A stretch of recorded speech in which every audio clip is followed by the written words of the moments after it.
now talking to Roberto Aiello from Itron. Roberto, can you tell us a little bit about Itron's role in the Internet of Things? Well, Itron has developed products for many, many years for utilities, and these are products that help utilities manage energy, gas, and water. And these products are very similar to IoT. So in a way, we developed IoT products before the industry knew how to spell IoT.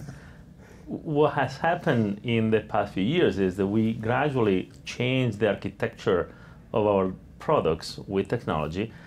And now our product architecture is very, very similar to what the typical IoT architecture is. So we have the sensor, we have some local intelligence, we have networks, and the data in the cloud or at the utilities premises. And we have analytics that analyzes the data. So from that point of view, I would say we have done IoT before we knew it existed.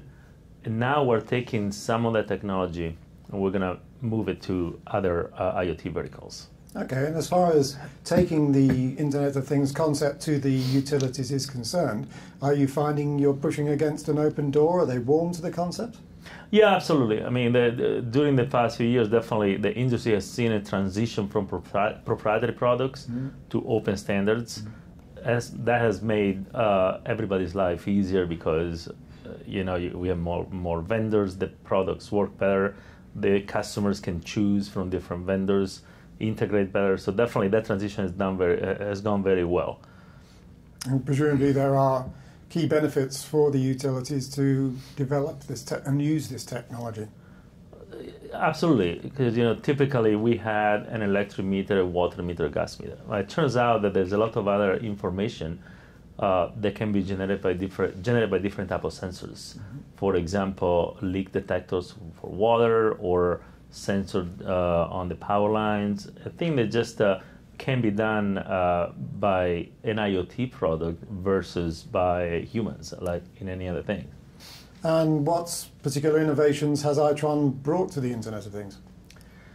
Well, we brought innovation to our customers, and then we kind of discovered that actually there were innovation for IoT. Right. And there are two main innovations. One is the concept of edge computing, right, and the idea of doing computation close to the sensor and reduce the data to be moved to the cloud. And the second is adaptive communication. And it's a combination of RF mesh and power line communications. Both this innovation has been driven by our customers' needs and also by our needs to meet our customers' needs. And the first about edge computing is because long-range networks like we have are limited in capacity. So we need to reduce the data to be transferred.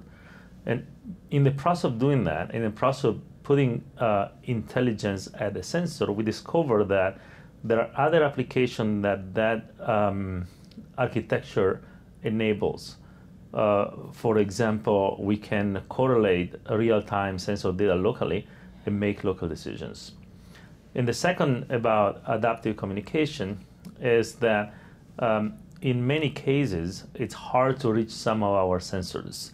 And so we had to combine power line communication and RF for that. Yes. And that turns out to be a very robust infrastructure for all sort of applications. So how does Itron Riva apply to IoT? Well, Itron Riva is a system we recently announced that includes both these innovations I talked about, the adaptive communication and edge computing. Right. And what Itron Riva includes is the sensors and the ability to do edge computing, the adaptive communication with RF and power line. Everything is an IPv6 network, and then standard communication to the cloud or to a customer premise. So we want to apply this technology and this system to other IoT verticals. They can utilize this type of performance. Right. And we are starting with industrial, what is defined industrial IoT. And in particular, we've been working on smart cities, where the ability to communicate reliably is important, and where we can also leverage, like I said, the edge computing to reduce the amount of data to be sent to the cloud.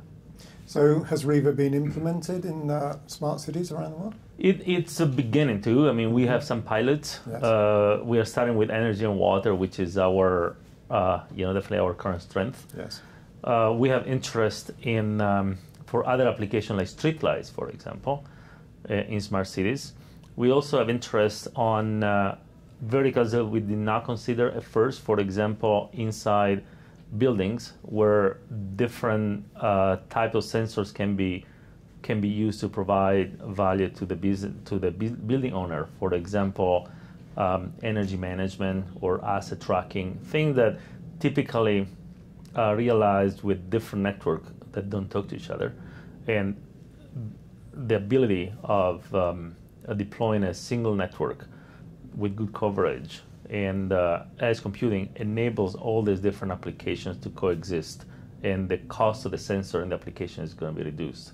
So it sounds like Riva is pretty much of a complete system that can allow the utilities to embrace and enable the IoT without too much trouble on their own part. That's right, and we also think that other verticals and other customers can utilize the same way, because they can focus on the application and not worry about the network. Okay, well that sounds great. Thank you for that explanation, and we wish you luck with Riva. Thanks, Vince.